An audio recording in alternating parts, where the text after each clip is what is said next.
আপনাদের কাছে মানবিক আবেদন করতেছি, সে নিরীহ মানুষ, হয়তো কোনো মিস আন্ডারস্ট্যান্ডিং হতে পারে, তার ব্যাপারে হয়তো ভুল হতে পারে, সে একেবারে নিরীহ একটা মানুষ। তাকে হয় আমার কাছে ফিরিয়ে দিন, হয় তাকে আমার কাছে ফিরিয়ে দিন, নয় আমাকে তার পর্যন্ত পৌঁছে দিন, নয় আমাকে তার পর্যন্ত পৌঁছে দিন। তার ব্যাপারে কথা বলারও কেউ থাকবে না, তার ব্যাপারে আপনাদের সামনে ফেস হওয়ারও কেউ থাকবে না। আমাকে তার পর্যন্ত অ্যাটলিস্ট পৌঁছে দিন। আমি আপনাদেরকে, আমি না মামলাত গুলো আদায় করতে পারতেছি, না আমার নামাজের কোনো অর্থ ঠিক আছে, না আমার কোনো কিছু ঠিক আছে। আমি এই জীবনটা চাচ্ছি না এরকম। আমার দিন শেষে আমার রবের সামনে দাঁড়াতে হবে, দিন শেষে আমাকে আমার রবের সামনে দাঁড়িয়ে ইন্ডিভিজুয়ালি আমার জবাবদিহিটা আমাকেই করতে হবে। আমি এই লাইফটা আর বেয়ার করতে পারতেছি না, আমি আর কোনোভাবেই আমি এটা নিতে পারতেছি না। আমি ফিজিক্যালি প্রচন্ড রকম উইক হয়ে গেছি। আমি হাত জোর করে বলবো আপনাদের কাছে, আমার এই নিউজটা আপনারা মাননীয় প্রধানমন্ত্রী পর্যন্ত পৌঁছে দিন। আমি হাত জোর করে বলবো, আপনারা প্রধানমন্ত্রীর কাছে আমার এই নিউজটা পৌঁছে দিন।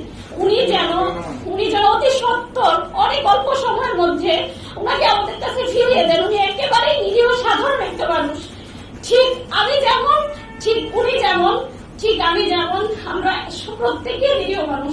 আমি কিছুই জানি না, আমি এই অঙ্গনের মানুষও না, আমি আবারও বলি আমি এই অঙ্গনের মানুষও না। তাই আমার কথায় যদি কোনো ত্রুটি বিচ্যুতি থাকে, কোনো ভুলভ্রান্তি আপনাদের দৃষ্টিগোচর হয়, আমি আপনাদের কাছে ক্ষমা প্রার্থী। আমি মানসিক ভাবেও ভালো নেই, আমি শারীরিক ভাবেও ভালো নেই।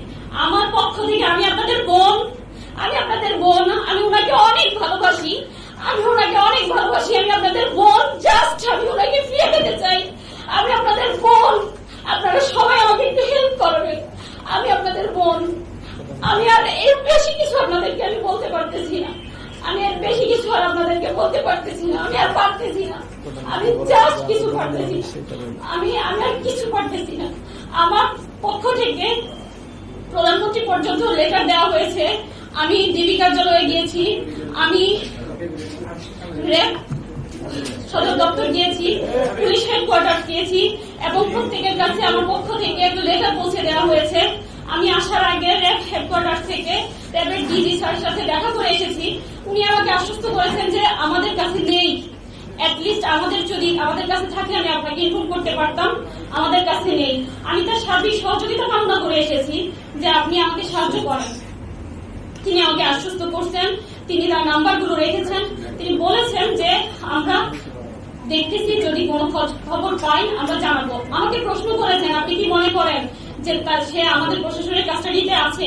আমি বলেছি না, আমি এমন মনে করে আপনাদের শরণাপন্ন হইনি, বরং আমি আপনাদের কাছে, আপনারা পারবেন, আপনাদের সেই শক্তি আছে, সেই আশা নিয়ে আমি আপনাদের শরণাপন্ন হয়েছি।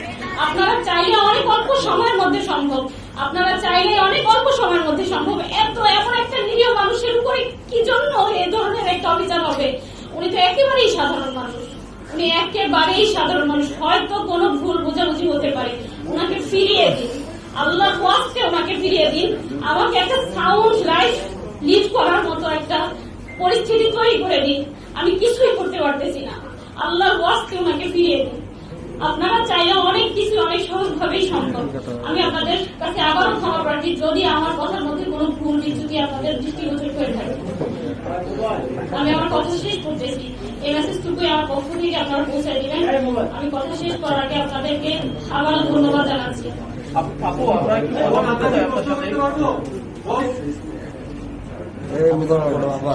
আচ্ছা, আপনারা অবশ্য অবগত আছেন যে আফজাল মোহাম্মদ আদনানের সাথে আরো 3 জন একসাথে নিখোঁজ হয়েছে। আমি তাদের ফ্যামিলির সাথে যোগাযোগ করতে চেষ্টা করেছি।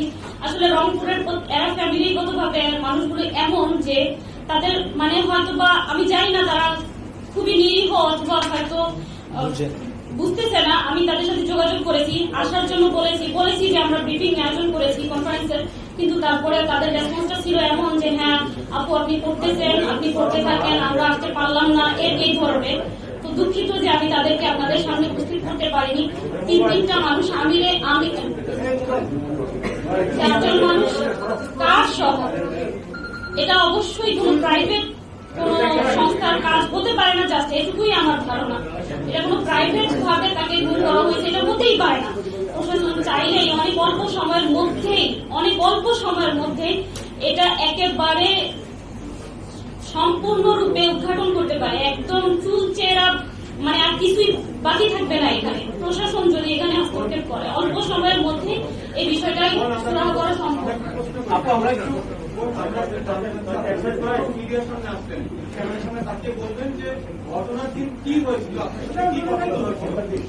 ঘটনার দিন আমি ইন ডিটেলস বলতেছি। ঘটনার দিন উনি আসতেছে যখন 3টা থেকে 3:30।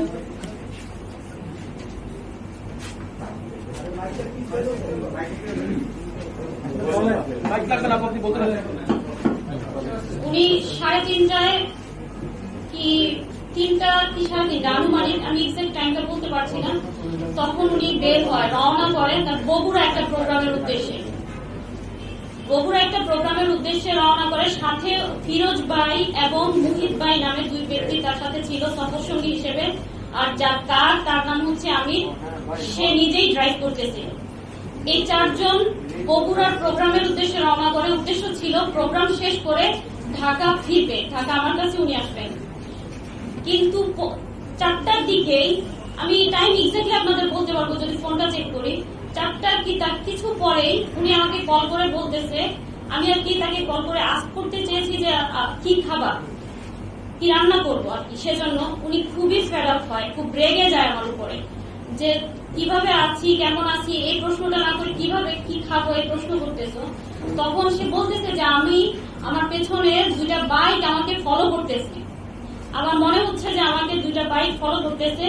তখন আমাকে বললো জাস্ট আমার জন্য দোয়া করো, আমি যেন নিরাপদে বাসায় পৌঁছতে পারি। তখন আমি ওনার উনি খুব রেগে যাওয়ার কারণে আমি আর কোনো প্রশ্ন করিনি, আমি রেখে দিলাম। দেন কিছুক্ষণ পরে উনি নিজেই আমাকে আবার কল করে বলছে যে ঠিক আছে রান্না করো, আমরা 4 জন আসতেছি। হ্যাঁ আলহামদুলিল্লাহ, এখন আর বাইকগুলো দেখা যাচ্ছে না। কিছুক্ষণ বলতে তাও প্রায় 20 থেকে 25 কি আধা ঘন্টা পরে আর কি আমাকে আবার বলতেছে যে এখন আর ওই বাইকগুলো দেখা যাচ্ছে না। তারপর এ পর্যন্ত মাঝখানে মধ্যে ওনার সাথে আমার অসংখ্যবার কথা হয়, কতটুকু এলাম কি আর কতটুকু এলা আস্ক করলেই এটা উনি সবসময় ওনার একটা অভ্যাস, উনি আমাকে একটা ম্যাপ স্ক্রিনশট দিয়ে পাঠায় দেয় হোয়াটসঅ্যাপে। তো ওই দিনও অনেকগুলো ম্যাপ শেয়ার করছে যখন যেখানে ছিল। লাস্ট আমি যখন ওনাকে কল করি 2টার দিকে, মেবি উনি কারে ঘুমিয়ে পড়েছে, এজন্য আমার কলগুলো রিসিভ করতে পারে। লাস্ট কলগুলো শুধু হয়তো ঘুম ভাঙছে পরে উনি আমাকে একটা ম্যাপ শেয়ার করে। সেই ম্যাপটা শেয়ারের লাস্ট টাইমটা ছিল 2:37। তো আমারও চোখ লেগে গিয়েছিল, আমি হুট করে যেই দেখলাম যে ম্যাপটা 2:37 শেয়ার করা, তারপরে তো চলে আসার কথা। ওখানে শো করতেছিল ডেস্টিনেশন 18 মিনিট, 18 মিনিটের মধ্যে উনি মিরপুর ইন করবে এরকম। তো আমার যখন চোখ খুলে আমি দেখতেছি প্রায় 2:45, তাহলে তাড়াতাড়ি চলে আসবে, আমি খাবারগুলো রেডি করবো। আমি হুড়মুড়িয়ে উঠি, উঠার পরে আমি ওয়েট করতেছি, হতে পারে কোনো কারণে লেট হইতে পারে। আমি 3:30 প্রায় 4টা অব্দি ওয়েট করে আবারও কল করি, 3টার দিকে কল করি ওনার ফোনে, 3টা একটু পরে। তখন থেকে ফোনটা সুইচ অফ পাই। তারপরে আমি কিছু মনে করি হতে পারে তার ফোনে চার্জ নেই। তারপর আরো কিছুক্ষণ পরে আমি আমিরের নাম্বারে, যার কার ড্রাইভ যে করতেছিল, তাকে কল করি। কল করার পর তার ফোনও সুইচ অফ পাই। তখনই আমার কাছে একটু সন্দেহ হয়। তারপর থেকে আমি লাগাতার ট্রাই করতে থাকি, আর একটু ওয়েট করি। এভাবে 5টা বেজে যায়। 5টার পরে আমি যাদেরকে চিনি বা ওনার সাথে যারা মোটামুটি চলাফেরা করে, এদেরকে আমি নক করা শুরু করি। আর ফ্রাইডে ওনার একটা প্রোগ্রাম খুতবা ছিল, সাবার একটা খুতবা ছিল, সেই খুতবায় উনি অ্যাটেন্ড করলো কিনা। আমি প্রায় 6টা অব্দি তাকে অনেককে কল করার পরে আমি 6টার পরে ওখানেও কল করি যে ওখানে চলে গেল কিনা কোনো কারণে। তারাও বললো যে না, এখানে আসেনি। এই ছিল ঘটনা। দেন তারপরে আমি দারুস সালাম থানায় উদ্দেশ্যে রওনা হয়ে যাই, কারণ আমি যে দেখেছি ওখানে গাবতলী শো করতেছিল, সেজন্য। আমি দারুস সালাম থানায় যাওয়ার পরে তারা আমাকে বলে যে আপনার সব ডিটেলস গুলো নিল, আদনান সাহেবের সব নাম্বার সবকিছু নিল। নেওয়ার পরে বলতেছে যে আমরা লোকেশন জেনে দেন আমরা একটা আপনাকে জানাবো কিছু একটা। তারপর আমি জানতে চাইলাম অ্যাটলিস্ট তুমি কোথায় আছে, এটার ইনফরমেশনটা আমি কোথায় পাবো। তখন তারা আমাকে বললো যে আপনি এক কাজ করেন, জিবির ওখানে যান, র্যাবের কার্যালয়ে যোগাযোগ করেন, তাদের পর্যন্ত গিয়ে আপনি জানার ট্রাই করেন যে আসলে উনি কোথায় আছে। আমি গেলাম। পরের দিন দারুস সালাম থানায় আমার সারাদিন লোক বসেছিল। ছিল একেবারে রাত অবধি। তারপর তারা বলতেছে যে না, এখানে লোকেশনটা এখানে না, তাই তারা এখানে জিডি নিতে পারবে না। যদি জিডি করতেও হয় তো বোঝানো পল্লবী গিয়ে করি। তো পল্লবী যাওয়ার পরে তারাও বিষয়টা আমলে নেয়নি, একই কাহিনী করলো যে আমি লোকেশন দেখবো, দেন আমরা জানাবো। সেম আমি ওভাবে বসে থেকে চলে আসি। তারপর আবার লাস্ট আমি কিবার আমার কাছে দিন রাত সব সমান, ডেট তারিখ সব সমান, তাই আমি এখনো বলতে পারবো না আজকে কত তারিখ কিংবা আজকে কি বার। তো আমি তারপর পল্লবী থানায় মেবি গতকালের আগের দিন রাতে আমি গিয়ে ওনার একটা পার্সোনাল নাম্বার আছে এটা শেয়ার করি যে স্যার আমার একটা ভুল হয়ে গেছে, পাবলিকটা দিয়েছিলাম, পার্সোনালটার কথা আমি ভুলে গিয়েছিলাম। এই পার্সোনালটা দেওয়ার পর ওইটা থেকে তারা বললো, ওটা দেখে ওটার লোকেশনের কথা বলেনি, তাৎক্ষণিকই ততদিনে হয়তো মিডিয়ায় বিষয়টা চলে আসছে গত পরশু রাতে, তাৎক্ষণিক তারা একটা অভিযোগ নেয়। এর মধ্যে রংপুর কোতোয়ালি থানায় ওনার মায়ের পক্ষ থেকে একটা জিডি নেয়, সেই জিডির মাধ্যমে জিডির নাম্বার দিয়ে একটা অভিযোগ গ্রহণ করে পল্লবী থানায়। আর আমি তো আমার চেষ্টা অব্যাহত রেখেছি। এরই মাঝে আমি প্রধানমন্ত্রীর কার্যালয়ে 2 বার গিয়েছি, ওখানে লেটার দিয়েছি। ডিবি কার্যালয়ে তো আমি অনেক ট্রাই করেছি, আমাকে তো কোনোভাবে অ্যাক্সেসই দেয়নি। আর আমি তো জানিও না সবচেয়ে বড় কথা কোন বইতে যেতে হবে, কিভাবে কি করতে হবে, কারণ আমি তো এই অঙ্গনের মানুষই না। বাধ্য হয়ে শুধুমাত্র উনার জীবনটার কথা ভেবে উনার জন্য আমার যন্ত্রণার জায়গা থেকে, আমার আর্তনাদের জায়গা থেকে আপনাদের সামনে ফেস হতে হয়েছে। আমি কখনোই ফেস হতে চাইনি। আপু, উনি বগুড়া একটা প্রোগ্রামের কথা বলে বাসা থেকে বের হয়েছিলেন, উনি কি বগুড়ায় গিয়েছিলেন নাকি সরাসরি ঢাকায় এসেছিলেন? একটু যদি এই না, প্রোগ্রামের কথা, বগুড়ার প্রোগ্রামটা হয়নি। ওই মেবি আমার সাথে তো তার ডিটেলস আর কথা হওয়ার সুযোগ ছিল না। আমি ভাবছিলাম বাসায় এনে দেন আমিও তাকে আস্ক করবো যে আসলে কি কারণ ছিল, কি হয়েছিল প্রতিমধ্যে, কারণ সে খুব রেগে গিয়েছিল আমার উপরে। সেজন্য আমি আর তাকে ওখানে কিছু জিজ্ঞেস করিনি, শুধু এতটুকুই জানতে পেরেছি যে ওই দিন আর প্রোগ্রামটা উনি অ্যাটেন্ড করেনি।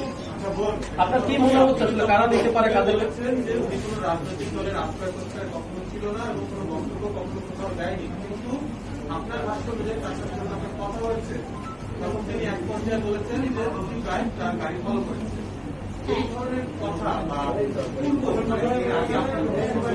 নেভার, না, এই ধরনের কোন সিচুয়েশনের সম্মুখীন আমি কখনোই হইনি, কখনো উনি বলেও নি, কখনো উনি বলেন।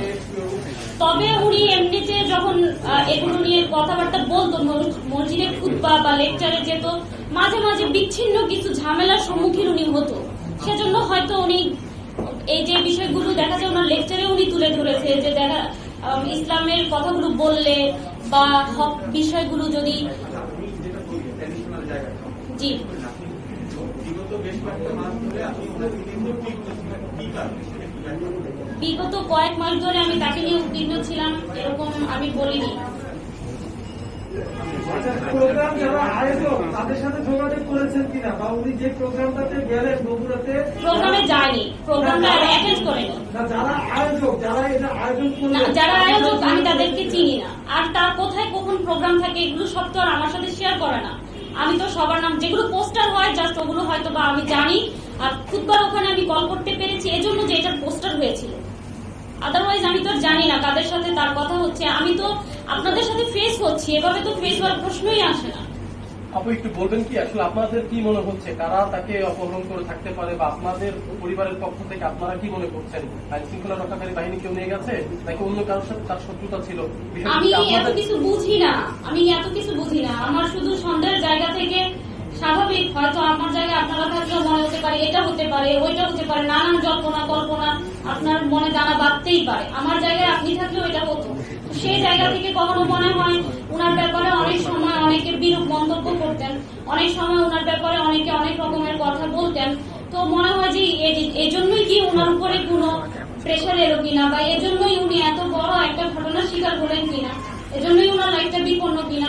আবার কখনো মনে হয় উনি জিও পলিটিক্স নিয়ে আলোচনা করতো, পলিটিক্যাল সায়েন্টিস্ট বা সায়েন্স নিয়ে কথা বলতো, সবাইকে পড়াশোনা করার জন্য উদ্বুদ্ধ করতো। ওনার লেকচার গুলো শুনলে দেখবেন।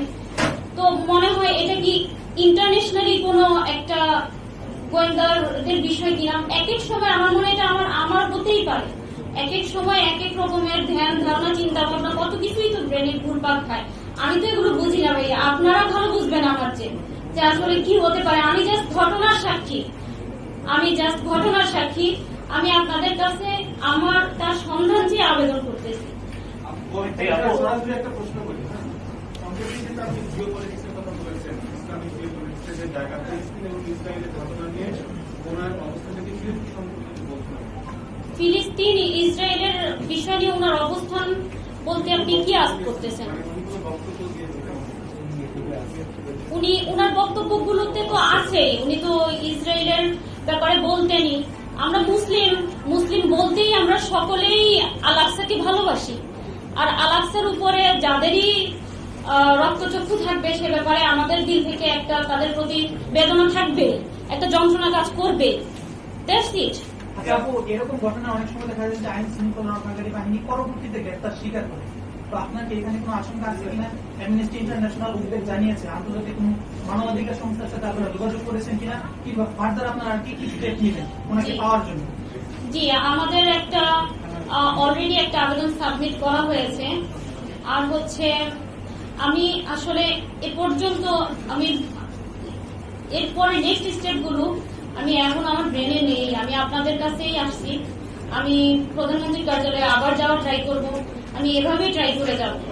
এরপরে আমার সর্বাত্মক চেষ্টাগুলো এভাবে এগুলো কেন্দ্রিকই হবে। এর বেশি আমি আর কি করতে পারি? আমি তো একটা সাধারণ মানুষ।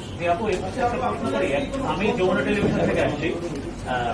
সেটা হচ্ছে আমাদের আসলে ব্যক্তিগত জীবন নিয়ে আমাদের তারপরেও যেহেতু উনি মিসিং এবং এটা নিয়ে সারা বিশ্ব নিয়ে আলোচনা হচ্ছে বাঙালিদের মধ্যে, একটু তার আবু তহা মোহাম্মদ আদনান, এই আমরা জানি তার নাম আফজালুল আদনান, তো আবু তহা মোহাম্মদ আদনান এবং তার এই যে পরিস্থিতি, এইটা উনি আসলে কিভাবে হয়ে ওঠেন এটা একটু বলবেন? তার আসলে ব্যাকগ্রাউন্ড বা তার পড়াশোনা বা এগুলো আমরা একটু জানতে ওটা হচ্ছে তার আইডি কার্ডের নেম। আর আবু তহা মোহাম্মদ আদনান দিয়ে তার অফিসিয়াল পেজ গুলো চলতো, ইউটিউবে এই নামটা দেওয়া ছিল, যার জন্য এই নামটাতেই উনি পরিচিত। আর পড়াশোনার ব্যাকগ্রাউন্ড হচ্ছে উনি ফিলোসফিতে মাস্টার্স করেন, দেন উনি সালাফি মাদ্রাসা থেকে অ্যারাবিকের উপরে বিভিন্ন অনেক টিচারের থেকে অনেক মুরব্বীদের থেকেই শিক্ষা গ্রহণ করেন। তবে উনি এমন না, আমি আবারও বলতেছি, এই কথাটা আমি শুরুতে বলছি যে উনি সালাফি কিংবা হানাফি কিংবা হাম্বলি কিংবা কওমি কিংবা দেওবন্দি কিংবা আহলে হাদিস, উনার এরকম কোনো পরিচয় নেই। উনি সবার থেকে উনি সংকীর্ণ মনের ছিলেন না, উনি হকটা সব জায়গা থেকে গ্রহণ করতেন এবং উনি প্রচুর পড়াশোনা করতেন, অনেক বেশি পড়াশোনা করতেন। জাস্টিস তকি উসমানীর বইগুলো উনি পড়তেন। আমার বাসায় যে বইগুলো আছে, রংপুরে ওনার যে বইগুলো আছে, এগুলো মানে সব বাইরের স্কলারদের বই আছে অনেক, মানে উনি সবার থেকে এলেন নিতেন। উনিও তো সাধারণ একটা মানুষ, আর ব্যাকগ্রাউন্ড ওনার জেনারেল। রাজনীতির সাথে যুক্ত না, রাজনীতির সাথে যুক্ত থাকার অপরাধ মনে করেন? আমি এগুলো বুঝি না, আমি রাজনীতি কি জিনিস জানিও না।